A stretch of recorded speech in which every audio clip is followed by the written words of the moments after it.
धीरे धीरे बहुत स्मार्टली तरीके से अरुणा ने मेरी ज़िंदगी में जगह बनाने की कोशिश की। फिर हम साथ रहने लगे और धीरे धीरे एक दूसरे के करीब आ गए। और फिर एक दिन। हाँ जी, अरुणा का है। आप कौन? अरे हट सामने से। अरे अरुणा, तू मुझे छोड़कर इसके साथ यहाँ मुंह मार रही है? अभी आइए, तू हट जा। ठीक अरुणा, मुझे 2 मिनट का टाइम दे रहा हूँ। अपना सामान पैक करो, मेरे साथ चल। अजीम, मैं सच में तुम्हें सब सच बताने वाली थी पहले, लेकिन मैं बस जा सकती हूँ। सर, अरुणा उसी दिन यहाँ से चली गई और उसके बाद मैं उससे कभी नहीं मिला। वो आदमी कौन था? क्या वो वाकई में उसका पति था?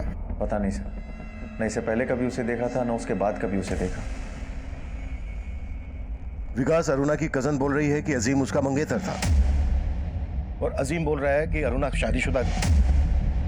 इस अरुणा की लाइफ में कई एंगल निकलने वाले हैं। लेकिन सर, ताज्जुब की बात तो यह है कि अरुणा जिस रॉयल स्टार होटल में काम करती थी, वहां से उसने 1 महीने पहले ही जॉब छोड़ दी थी। सर, अरुणा हमारे होटल में जॉब करती थी, लेकिन 1 महीना पहले ही उसने जॉब छोड़ दी है। लेकिन उसकी कजिन ने तो बताया था कि वो किसी काम के सिलसिले में देहरादून गई थी।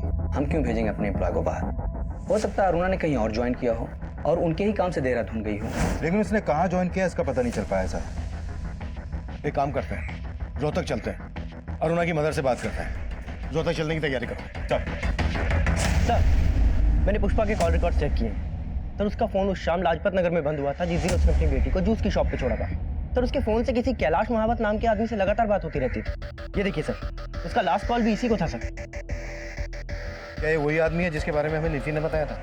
नहीं सर, ये वो आदमी नहीं है। मैंने नीति को इसका फोटो दिखाया था। और सर, मनोहर के बारे में भी कुछ खास पता नहीं चला।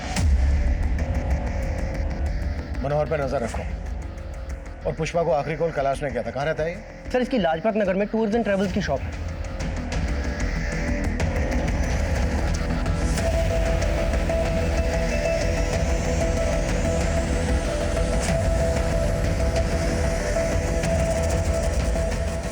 सर, ट्रैवल एजेंसी के साथ साथ मैं बीसी भी चलाता हूँ और पुष्पा हमारी उस बीसी की मेंबर थी। बीसी क्या?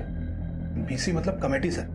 जो मेंबर्स होते हैं उनसे थोड़ा थोड़ा पैसा इकट्ठा किया जाता है और फिर महीने के आखिर में जिसकी नाम की पर्ची खुलती है उसे वो पैसा दे दिया जाता है। 7 अगस्त की शाम को पुष्पा को तुमने फोन क्यों किया था? 7 सर, उसकी बीसी लगी थी ना इस महीने 5 लाख की, तो सभी मेंबर से पैसा इकट्ठा करके उसे पैसा देने के लिए बुलाया था। पुष्पा, पूरे 5 लाख रुपए हैं, बार बार गिनने की जरूरत नहीं है। लो जूस आ गया, जूस पियो पहले।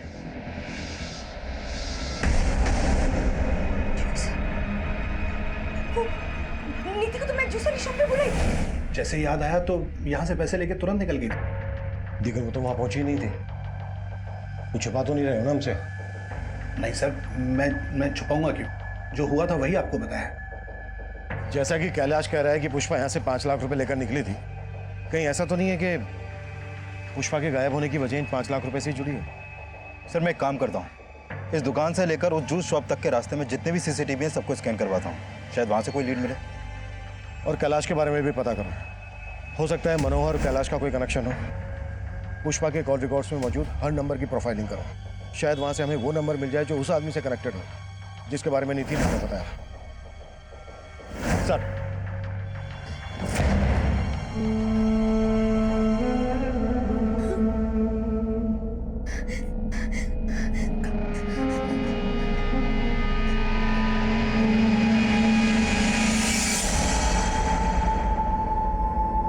कौन हो तुम? तो अब तेरी याददाश्त भी चली गई? मुझे यहाँ क्यों लाए हो तुम? याद करूं, बिना वजह तो लाया नहीं। मुझे जाने दो, मेरी बेटी मेरा इंतजार कर रही होगी। जाने दूंगा, लेकिन उसके लिए पैसा लगेगा। मेरे पास कोई पैसा?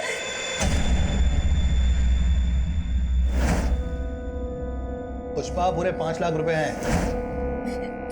मेरे पास जो 5 लाख थे वो तो पैसे का नाम लिया और सब कुछ याद आ गया।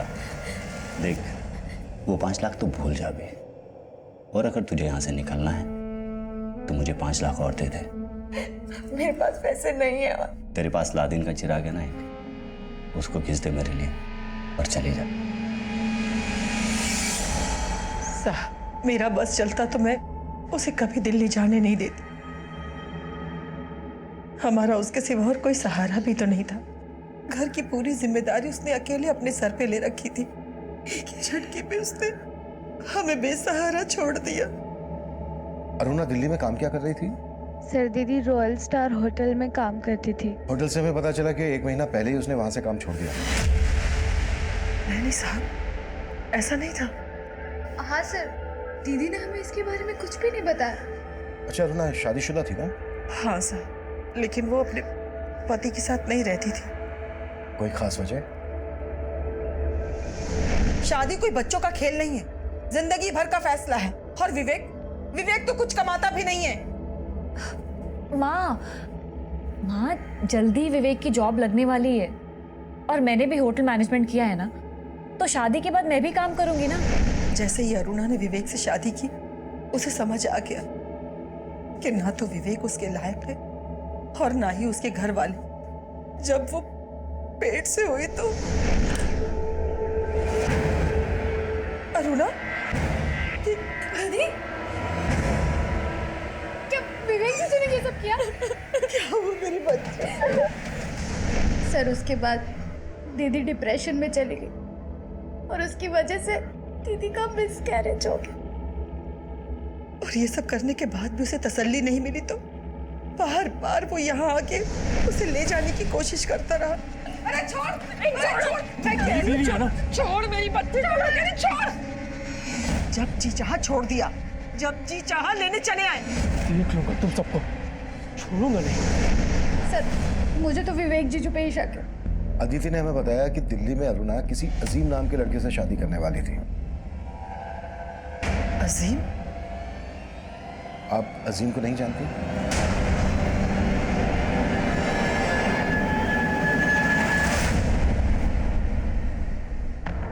हेलो लॉकी, पैसों का इंतजाम हो गया? हाँ, इंतजाम हो गए। अब कहाँ है? मैं वहां आ जाता हूँ। मैं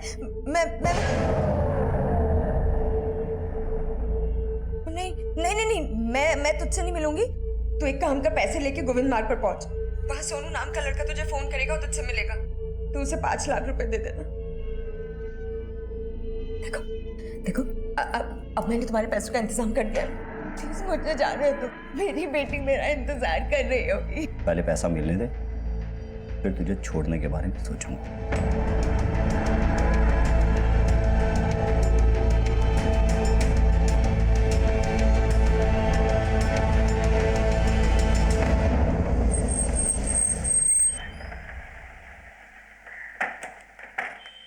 सर मैं मानता हूँ कि मेरा और अरुणा का रिश्ता नहीं निभ पाया, लेकिन मैंने ऐसा कभी नहीं सोचा था कि अरुणा का अंत इतना बुरा होगा। और इस बुरे अंत के लिए अरुणा के घर वाले तुम्हें जिम्मेदार ठहरा रहे हैं। सर अगर मैं आपसे कहूँ कि उसके इस अंत के लिए उसके घर वाले जिम्मेदार हैं, तो क्या आप मुझ पर भरोसा करेंगे? जो भी है तुम साफ साफ बोल दो। विवेक, नाश्ता रेडी है और मैंने लंच भी रेडी कर दिया है। हाँ,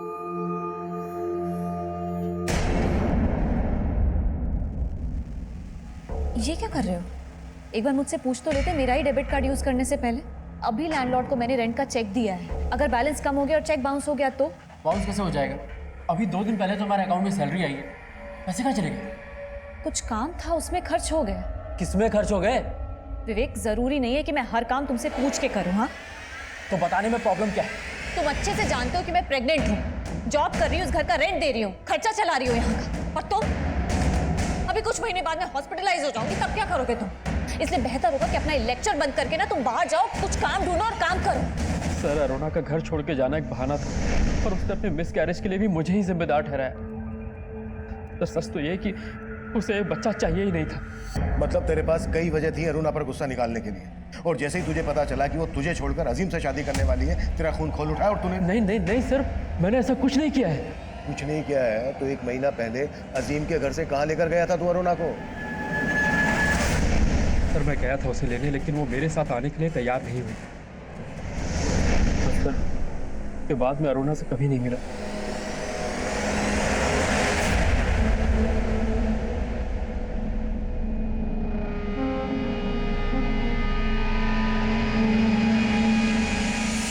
हाँ, पैसा मिल गया।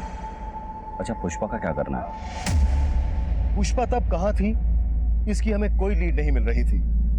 लेकिन पुष्पा के कॉल रिकॉर्ड से उस आदमी के बारे में हमें कुछ पता नहीं चल रहा था। साजिश करने वाला कोई और ही था। वहीं अरुणा के केस में अरुणा का दोस्त अजीम, अरुणा का पति विवेक और होटल रॉयल स्टार का मैनेजर रोहित हमारे प्राइम सस्पेक्ट। अजीम और रोहित दिल्ली में रहते थे, विवेक रोहतक में रहता था और अरुणा की लाश मिली थी हमें देहरादून में। अरुणा का गैंग रेप किन्होंने किया होगा, उसका मर्डर किस मकसद से किया गया होगा, यह पहेली तब हमारे लिए और जटिल बनने वाली थी। सर मैंने अरुणा के कॉल रिकॉर्ड स्टडी किए। उसका फोन 8 अगस्त की दोपहर तक उसी जंगल में एक्टिव था जहां से उसकी लाश मिली। लेकिन सर पोस्टमार्टम रिपोर्ट के हिसाब से तो उसकी मौत 8 अगस्त की सुबह 4 बजे के आसपास ही हो गई थी।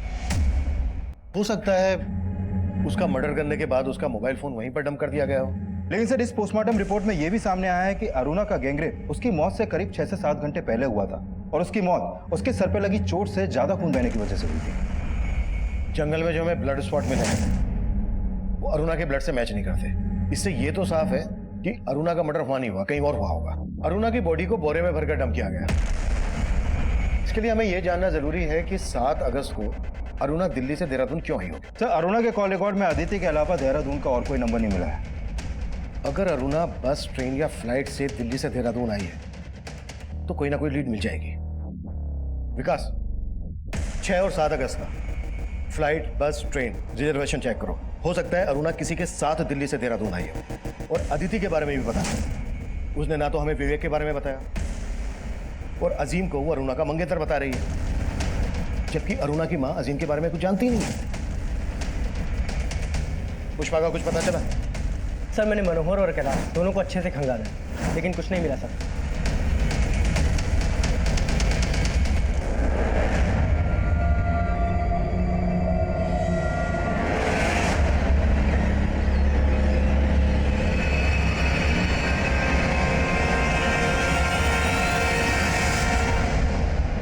सर ये अरुणा 7 अगस्त की शाम को ट्रेन से देहरादून आई थी और उस टिकट के पीएनआर नंबर में सिर्फ अरुणा ही अकेली पैसेंजर थी।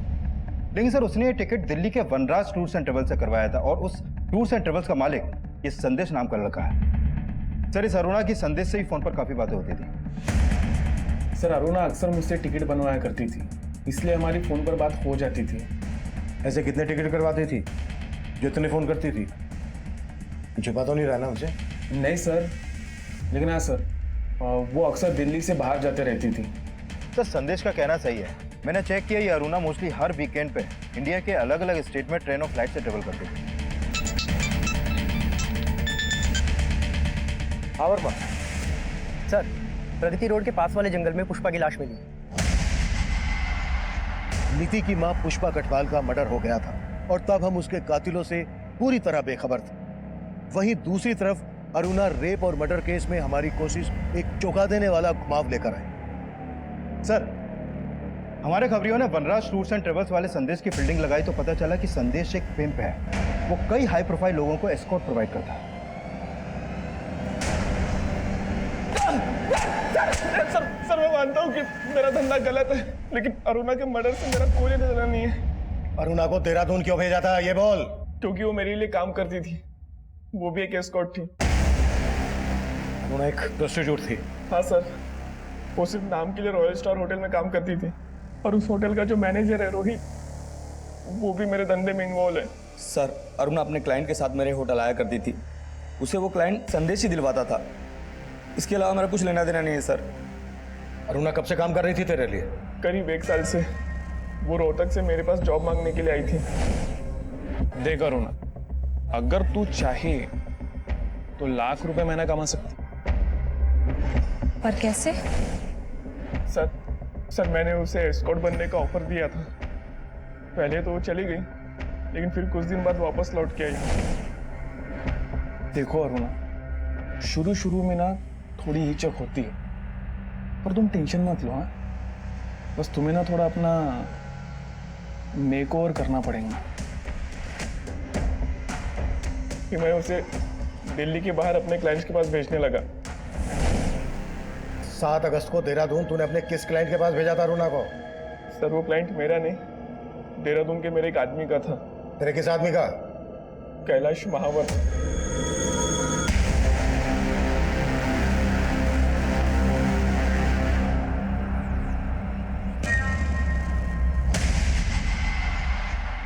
ये सोनू है, कैलाश के लिए काम करता है। और सर ये वही आदमी है जिसके बारे में नीति ने हमें बताया था, जिसका पुष्पा से झगड़ा हुआ था। What? पुष्पा के मर्डर का कनेक्शन भी इस कैलाश से जुड़ा है। हमने कैलाश और सोनू को ढूंढने के लिए अपना खबरी नेटवर्क एक्टिव कर दिया और हमारे खबरियों ने हमें उन तक पहुंचा दिया।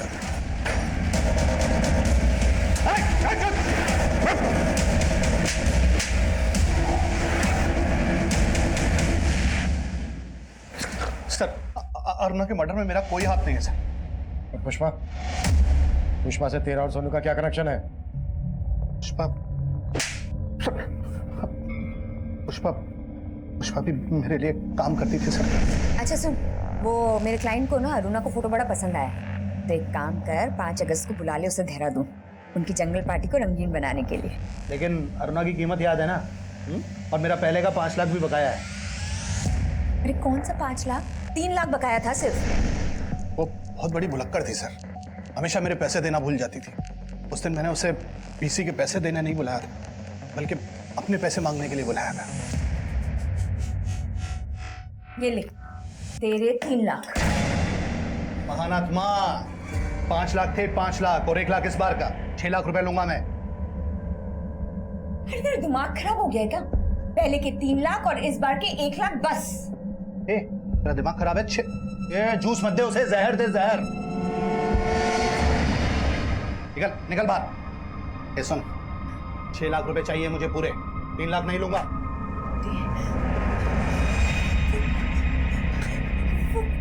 वो नीति को तो मैं जूस शॉप पे बुलाई। एक मिनट, ये होशियारी किसी और को बताना समझी? 6 लाख लिए बिना जाने नहीं दूंगा यहाँ से। उस दिन वो गलती से गिरी और बेहोश हो गई। मैंने उसकी मरहम पट्टी कराई थी सर, और उसके बाद उसे गुलमोहर पार्क वाले घर में बंद कर दिया। फिर पता चला सर कि आपने उसकी बेटी को ढूंढ लिया है, और मैं उसे छोड़ नहीं सकता था सर। मुझे मेरे पैसे वसूलने थे सर। पुष्पा ने भी मेरे कहने पर लॉकी को ब्लैकमेल किया और उससे 5 लाख रुपए मंगवाए।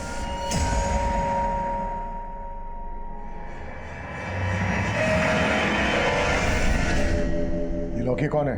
लॉकी पुष्पा का एक क्लाइंट सर। पुष्पा ने अरुणा को उसके पास भेजा था और हमें पूरा यकीन था सर, उसका मर्डर, गैंगरेप वगैरह सब लॉकी ने किया था। तो तू कह रहा है कि अरुणा का मर्डर लॉकी ने किया? जी सर। कहाँ मिलेगा ये लॉकी?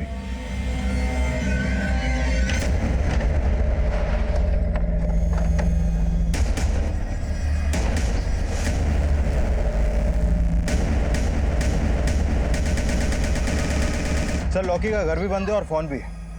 इस लॉकी की कुंडली निकालो, इसके हर रिश्तेदार दोस्त सबसे मिलो, कैसे भी करके लॉकी मुझे अंदर चाहिए, वो भी जल्दी।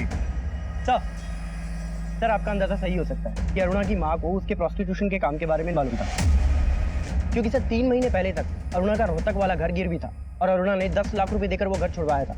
और सर ये संदेश भी रोहतक का ही रहने वाला है।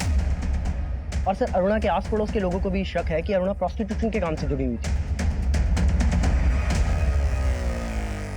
आप ही ने अरुणा को दिल्ली संदेश से मिलने के लिए भेजा था, और संदेश भी यहीं रोहतक का रहने वाला है।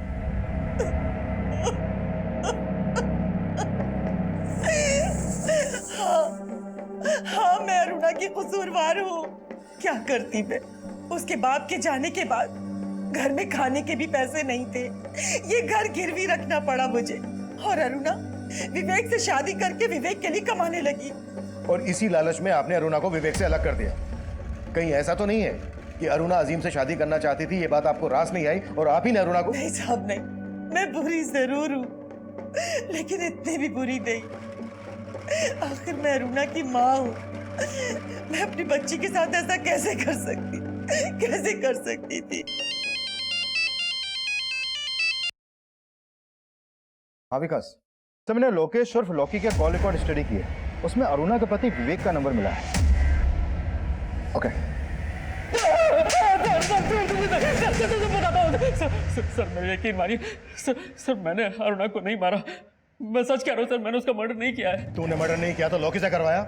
नहीं सर, लॉकी ने भी उसका मर्डर नहीं किया है। 7 अगस्त की रात को अरुणा को लॉकी ने हायर किया था, और हमें यह भी पता चल गया है कि 7 अगस्त की रात को तू देहरादून में था।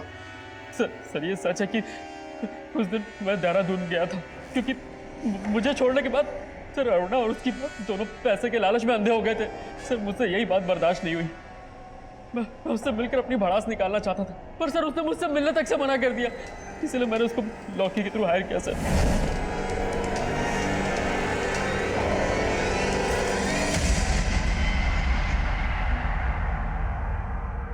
क्यों चौंक गई? पर मुझे तो छोड़ चुकी है तू। मेरी बीवी तो रही नहीं, प्रोस्टिट्यूट है ना। और आज हम सब तेरे कस्टमर्स। विवेक तुम एक चुप चुप। आज तू नहीं, सिर्फ मैं बोलूंगा। अपनी माँ के चलते छोड़ा था ना मुझे। देख क्या बना दिया है तुझे। विवेक मैं जानती हूँ मेरे पास तुम्हारे किसी भी सवाल का कोई जवाब नहीं है। ए, चलो रे, हो गई हमारी बातचीत।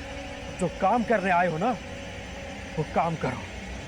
विवेक तुम ये क्या कर रहे हो विवेक? अरे विवेक क्या हुआ मुझे?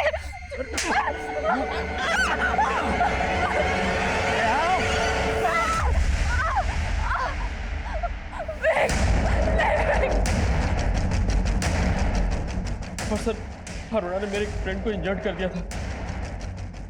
सर मैं सच कह रहा हूँ सर। सर मैंने अरुणा को नहीं मारा है। तू ऐसे नहीं बोलेगा ना। बोल, लॉकी और बाकी के दोस्त कहाँ हैं तेरे?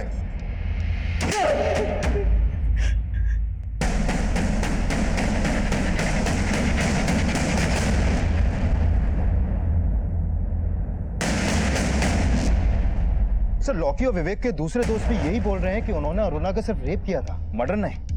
पोस्टमार्टम रिपोर्ट से भी यही सामने आया है कि अरुणा का मर्डर उसके गैंग रेप से लगभग 6-7 घंटे के बाद हुआ। अगर उन्होंने ही मर्डर किया है तो इतनी देर तक रुके क्यों? हो सकता है विवेक सही बोल रहा हो, उन्होंने वास्तव में अरुणा को जंगल में छोड़ दिया हो। एक काम करो, फिर से पूछताछ करो। सब।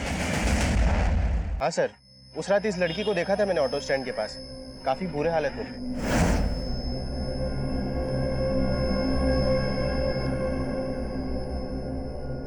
सर तब वो वहां से एक ऑटो से निकल गई। हाँ साहब, उस रात ये लड़की मेरे ऑटो में बैठी थी। उसके साथ कुछ तो गलत हुआ है साहब, उसकी हालत ठीक नहीं थी। कहाँ छोड़ा था इस लड़की को, बता सकते हो? सर मैंने उस लड़की को यहीं उतारा था और वो इसी बिल्डिंग में गई थी।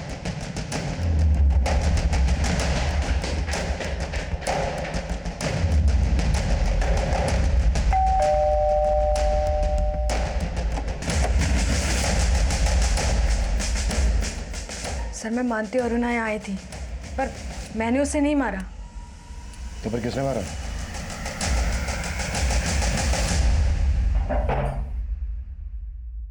हो जाओ शुरू। हेलो।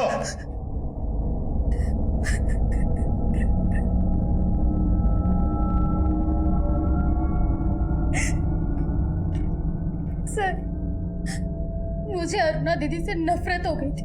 सबको लगता था कि जैसे वो ये सब काम करती, मैं भी। सब मुझे गंदी नजरों से देखते थे। मुझसे ये जिल्लत भरी जिंदगी बर्दाश्त नहीं होती थी। लेकिन तब मुझे मालूम नहीं था कि अरुणा दीदी ये सब माँ के कहने पे करती। मुझे और आदित्य को पहले से ही मालूम था कि वो देहरादून आने वाली, इसीलिए मैं वहां गई थी। मैं सिर्फ उससे बात करना चाहती थी।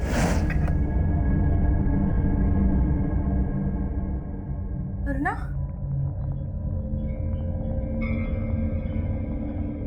ये क्या हुआ तेरे साथ? हाँ? बहुत मेहनत करके आई हो ना, थक गई हो। आपको तो चुल्लू भर पानी में डूब मरना चाहिए। मैं तो कब की मर चुकी हूँ, और आज विवेक ने मुझे पूरी तरह से खत्म कर दिया। लेकिन सिर्फ विवेक ही नहीं, तुम और माँ भी दोषी हो मेरी इस हालत के। मेरा और माँ का नाम मत लो, ये सब तुम अपने शौक से करती हो। तो मार दो मुझे, हाँ? जो विवेक नहीं कर पाया तुम लोग कर दो। तू विवेक से मिलकर आ रही है? हाँ, लेकिन पति बन के नहीं, ग्राहक बन के मिला था वो मुझसे आज। लेकिन वो सही कह रहा था, मेरी इस हालत के लिए माँ जिम्मेदार है, समझी? इतना गिर गई कि अब माँ का दोष नहीं लगा।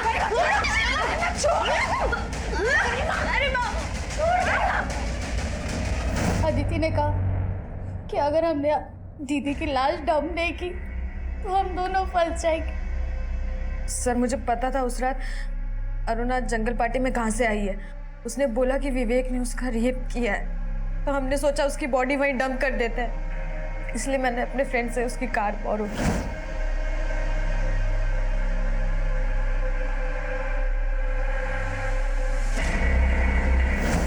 सर माना मैंने अरुणा दीदी को मारा, लेकिन उनका दम घोटने वाली माँ ही थी। अगर मुझे पहले पता होता तो मैं अरुणा दीदी को नहीं, माँ को ही मार डालती। अगर तुमने सब कुछ पहले से ही समझने की कोशिश की होती तो आज तुम्हें ये पछतावा नहीं होता। गलतियां इंसान की फितरत है, जिसको सुधारने की गुंजाइश हमेशा रहती है। सही और गलत का चुनाव चाहे कितना भी मुश्किल हो, लेकिन तब भी हमें अपनी जरूरत के आगे कभी घुटने नहीं टेकने चाहिए। अरुणा जानती थी कि वो जो कर रही है गलत है। उसने इस दस्तक को महसूस करके अजीम के साथ एक नई शुरुआत करने का फैसला किया, पर मुश्किल वक्त के इम्तिहान में वो हार गई और उसे हराने वाले हर लिहाज से गलत साबित हुए। अजीम अरुणा की मजबूरी को धोखा समझ रहा था और विवेक ने अरुणा की मजबूरी का तमाशा बना दिया, उसे अपनी घिनौनी हवस से दागदार कर दिया। अरुणा की मां अरुणा की मजबूरी से अपना स्वार्थ पूरा कर रही थी और गरिमा ऐसी गलतफहमी का शिकार हुई कि उसने अरुणा का मर्डर कर दिया। ये सब ऐसी दस्तक थी, अगर इन पर अरुणा ने गौर किया होता तो अंजाम बदल सकता था। अब मैं सीनियर इंस्पेक्टर अभिमन्यु जिंदल आप लोगों से विदा लेता हूं। आपसे फिर मुलाकात होगी एक नए केस के साथ। देखते रहिए क्राइम पेट्रोल 10 तक। मकसद बताना नहीं, बचाना है। नीति बेटा, तूने मेरा फोन देखा? वो तो ना बब्बी। नहीं, वो नहीं, नया वाला। पता नहीं मैंने कहाँ रख दिया। अभी अब थोड़ी देर पहले बाहर से आई थी, कहीं भूल तो नहीं आई? मैं बाहर क्यों गई थी? विमला आंटी के यहाँ। मुझे तो कुछ याद ही नहीं आ रहा है। मम्मी तो ऐसा करते हैं, आपके इस पुराने वाले मोबाइल से आपके नए वाले मोबाइल पे फोन करते हैं। हाँ।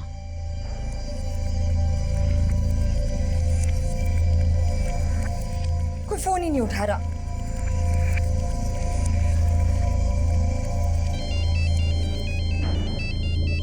ये तो मेरे मोबाइल से फोन आ रहा है। हेलो,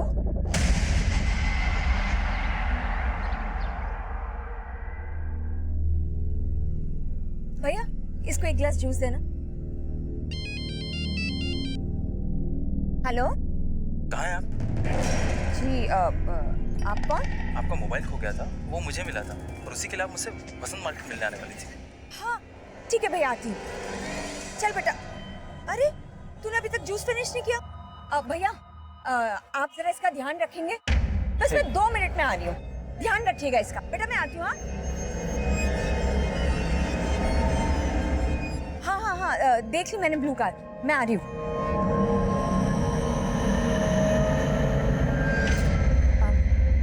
भैया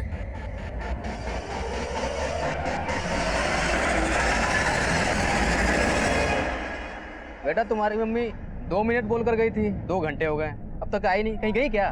मालूम नहीं, मैं ढूंढ के आऊं। मगर मेरे पैसे? पैसे तो नहीं है मेरे पास।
आइए, ये देखिए सर, कल यहाँ कुछ नहीं था। मॉर्निंग में चेक किया तो लगा कोई क्राइम हुआ है, इसलिए आपको इन्फॉर्म किया सर।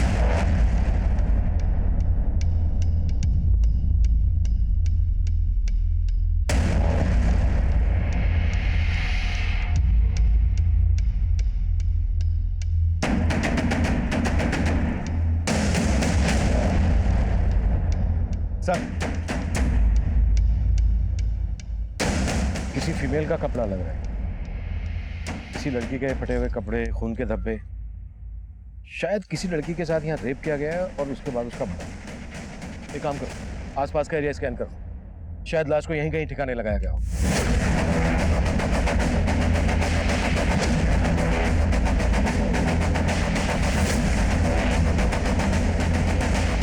सर, फिलहाल इस लेडीज फुटवेयर और फटे हुए कपड़े के अलावा यहाँ पर कुछ नहीं मिला है। जंगल काफी बड़ा है, छानबीन जारी है। यहाँ से 10 किलोमीटर के रेडियस में कोई रिहायशी इलाका नहीं है। एक काम करो, आसपास के पुलिस स्टेशन से पता करो, शायद किसी पुलिस स्टेशन में किसी औरत की गुमशुदगी की रिपोर्ट फाइल हुई है। नमस्कार, मैं senior inspector Abhimanyu Jindal, crime petrol Dastak में आप सभी का स्वागत करता हूं। आजकल अक्सर हम ऐसा महसूस करते हैं कि रिश्ते आपसी भरोसे से ज्यादा इस बात पर निर्भर करते हैं कि उस रिश्ते से रिश्ता रखने वाले को कितना और कैसा फायदा। स्वार्थ और लालच से चरमराते रिश्ते कई बार अपराध को दस्तक देते हैं। ये केस भी ऐसे ही रिश्तों के साइड इफेक्ट से जुड़ा था, जिसमें कई बड़े अपराधों की दस्तक थी। तब हमें एक सुनसान जगह पर कई ऐसे सबूत मिले जो किसी लड़की के साथ रेप और मर्डर का अंदेशा दे रहे थे, पर हमें कोई लाश नहीं मिली। तब हमें लग रहा था कि शायद हमारा अंदाजा गलत हो, लेकिन तभी एक और केस हमारे सामने आया।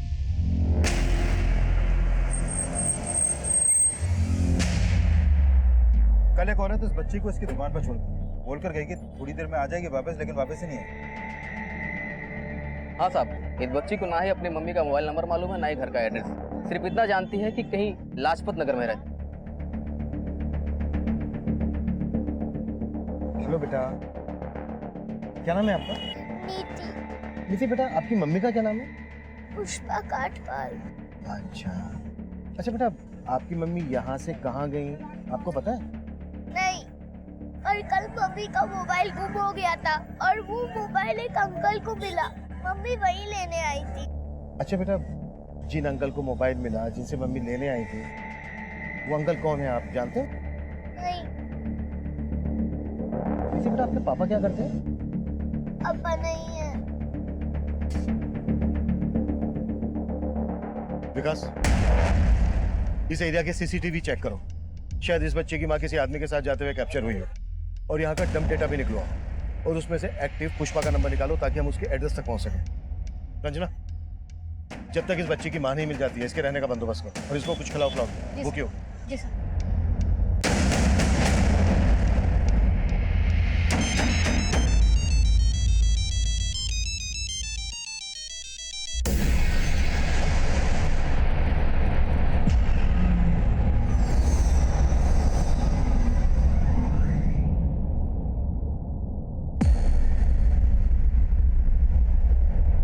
सर, नीति ने कंफर्म किया है कि यही पुष्पा कटवाल है, उसकी माँ। सर, उस मार्केट में इस आदमी के साथ एक सीसीटीवी में कैप्चर हुई थी। सर, नीति ने बोला